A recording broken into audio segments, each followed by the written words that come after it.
गुलदाउदी के फूलों में दोबारा फ्लावरिंग का समय आ गया है। देखिए मेरे गुलदाउदी में दोबारा से कलियां बनने लगी हैं और फ्लावरिंग शुरू हो गई है।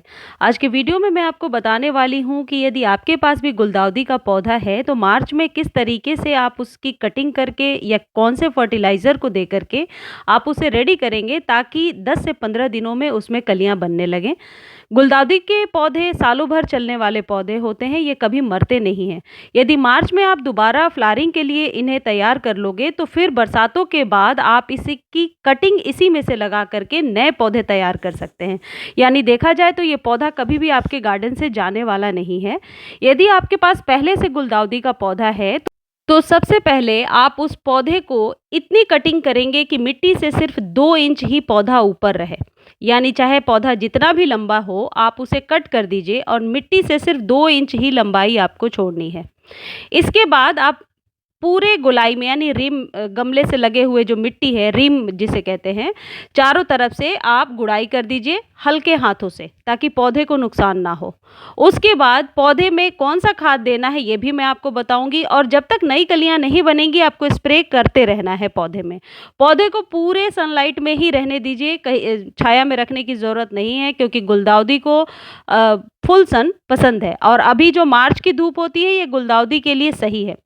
देखिए मेरे गुलदाउदी को जब 20 दिन पहले मैंने रेडी किया था, ये पुराने वाले प्लांट है। देखिए मैंने इसे उखाड़ा नहीं है, मैं सिर्फ इसलिए दिखा रही हूँ कि ये गलतियाँ आप ना करें कि नई कलियाँ बनने लगी या नए ब्रांचेस आ गए तो पुराने को उखाड़ दें। ऐसी जब हम गलती करते हैं तभी जड़ों तक हवा पहुँच जाती है और नए पौधे भी नहीं उगते और पुराने वाले भी मर जाते हैं। तो जो पुराना प्लांट है उसको एज इट इज़ छोड़ दीजिए, नए प्लांट अपने आप ऊपर आ जाएंगे और पुराना जो है धीरे धीरे सूख करके गिर जाएगा। जब आप उसे 2 इंच कट कर देंगे और धूप में रखेंगे और गुड़ाई भी कर दिया आपने, अब आपको 2 चीज़ चाहिए, एक है वर्मी कंपोस्ट और दूसरा है एप्सम सॉल्ट। वर्मी कंपोस्ट का काम होता है इनिशियल स्टेज पर जड़ों को फैलाना, नाइट्रोजन की मात्रा को पहुंचाना पौधों तक ताकि पत्ते जो है क्लोरोफिल की क्रिया कर सकें और नए नए पत्ते निकाल सकें।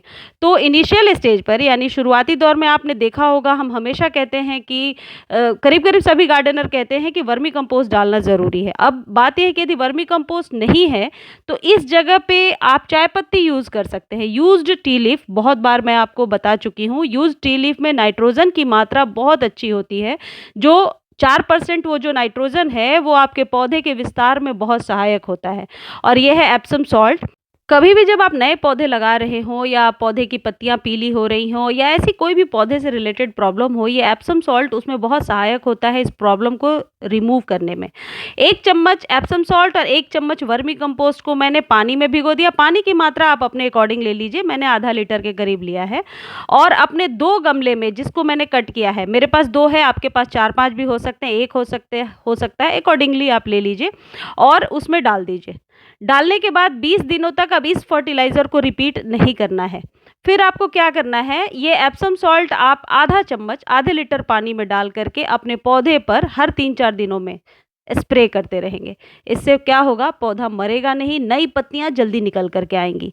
फिर जैसे ही आपको ये लगेगा कि अब इसमें छोटी छोटी कलियां बनने लगी हैं, आप जैसे मैंने हमेशा बताया है, एक केले को पानी में, सड़े हुए केले को पानी में भिगो दीजिए। देखिए इस स्टेज में जैसे आप देख रहे हैं छोटी छोटी कलियां अभी बन रही हैं, ये 15 दिन पहले का वीडियो है।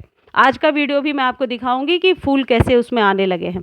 तो जब कलियां बननी शुरू हुई, या तो आप पोटाश आपके पास है तो आधा चम्मच आप पोटाश दे दीजिए, डायरेक्टली मिट्टी में दे सकते हैं, पानी में घोल कर दे सकते हैं। और यदि पोटाश नहीं है तो एक केले को आप पानी में भिगोइए 4-5 घंटे के लिए और उसके पानी को हर एक वीक यूज़ करना शुरू कीजिए। उसके बाद आप देखेंगे कि इसमें कलियां भी ज़्यादा बन रही हैं और फूल भी बड़े आ रहे हैं। देखिए ये वही पौधा है और इसमें अभी 6 से 7 कलियां बन गई हैं। देखिए अभी भी मैंने पुराने वाले स्टेम को नहीं हटाया है क्योंकि ये जैसे ही मैं खींचूंगी मुझे पता है कि मेरा पौधा मरने लगेगा। तो जो पुराना स्टेम है वो कोई नुकसान भी नहीं पहुंचा रहा और नई ग्रोथ भी होने लगी है। तो एप्सम सॉल्ट, वर्मी कंपोस्ट और ये जो बनाना है, ये तीनों एनपीके का अच्छा स्रोत हो गया क्योंकि बनाना में पर्याप्त मात्रा में पोटेशियम होता है। यदि बनाना वाला फर्टिलाइज़र बनाने का टाइम नहीं है तो आप पोटाश डाल लीजिए। देखिए मैंने ऐसे भी बनाना इसके साइड में रखा है, जो मिट्टी में ये अपने आप घुल मिल जाएगा। तो इस तरीके से आप अपने गुलदाउदी पर दोबारा फ्लावरिंग ले सकते हैं। देखिए पत्तियां कितनी हरी भरी हैं। मैं हमेशा स्प्रे भी इस पर करती हूँ। पौधा जब छोटा होता है और आप स्प्रे करेंगे, यकीन मानिए उसकी ग्रोथ इतनी अच्छी होती है। मैं अपने अनुभव से आपको बता रही हूँ। यदि आपको लग रहा है आपके पौधे में ग्रोथ नहीं हो रही है, बस आधा चम्मच आप एप्सम सॉल्ट आधे लीटर पानी या 1 लीटर पानी में मिलाइए और 2-3 दिनों पर स्प्रे कीजिए, निश्चित तौर पर ग्रोथ बढ़ जाएगी। इस तरीके से गुलदाउदी के पौधे को फेंकने के बजाय आप दोबारा फूलों के लिए इस तरीके से आप तैयार कीजिए। इसे धूप में ही रहने देना है और फर्टिलाइज़र यही सारे देने हैं। फिर 15 दिनों पे आप वर्मी कंपोस्ट और एप्सम सॉल्ट रिपीट करेंगे और बनाना वाला फर्टिलाइज़र 3-4 दिनों पे भी दे सकते हैं, हर एक वीक दे सकते हैं। इस तरीके से गुलदाउदी को आप बचा सकते हैं। इससे रिलेटेड कोई भी आपको और जानकारी चाहिए या कोई जानकारी मैं देना भूल गई हूँ तो आप प्लीज़ कमेंट सेक्शन में एक बार पूछ लीजिए, मैं ज़रूर आंसर देने की कोशिश करूँगी। और मेरे वीडियोस अच्छे लगते हैं तो प्लीज़ आप चैनल को लाइक शेयर सब्सक्राइब कीजिए और मेरे वीडियोस को देखने के लिए बहुत बहुत धन्यवाद।